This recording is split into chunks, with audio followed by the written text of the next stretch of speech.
Satyabama Institute of Science and Technology, Chennai and Sriperumbudur.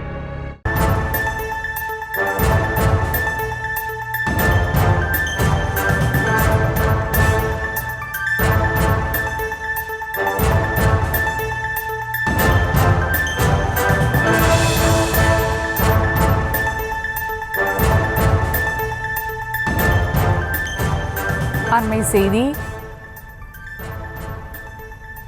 வேலை தேடி தமிழ்நாட்டிற்கு வரும் வடமாநிலத்தவர்களால் போலீசுக்கு தலைவலி என வேல்முருகன் தெரிவித்திருக்கிறார். இது குறித்த கூடுதல் விவரங்களோடு இணைகிறார் செய்தியாளர் ராஜேஷ். வணக்கம் ராஜேஷ், விவரங்கள். வணக்கம். தமிழகத்திற்கு வேலை தேடி வரக்கூடிய வடமாநிலத்தவர்களால் தமிழக காவல்துறைக்கு தலைவலி ஏற்பட்டிருப்பதாக பண்ருட்டி வேல்முருகன் சட்டப்பேரவையிலே பரபரப்பாக பேசியிருக்கிறார். தமிழகத்தில் இன்றைக்கு பல இடங்களில் கலவரங்கள் ஏற்படுவதற்கு இப்படி வடமாநிலத்திலிருந்து வரக்கூடிய அந்த தொழிலாளர்கள் ஒரு காரணமாக இருக்கிறார்கள் என்று குறிப்பிட்டிருக்கிறார். அதற்கு உதாரணமாக தூத்துக்குடி, சென்னை, நாமக்கல், ஈரோடு உள்ளிட்ட பல இடங்களில் ஏற்பட்ட அந்த கலவரங்களையும் அவர் சுட்டி காண்பித்திருக்கிறார்.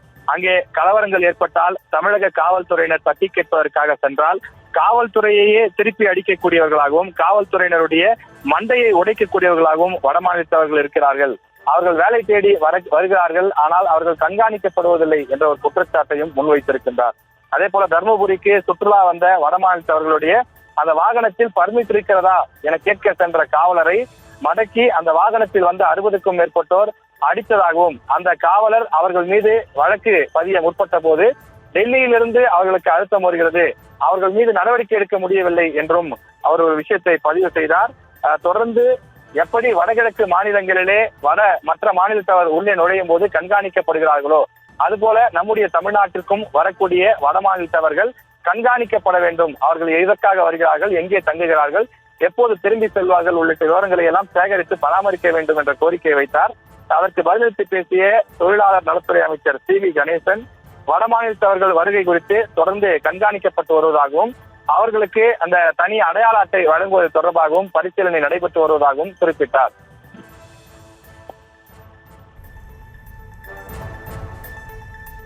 விவரங்களுக்கு நன்றி Rajesh. Satyabama Institute of Science and Technology, Chennai and Sriperumbudur.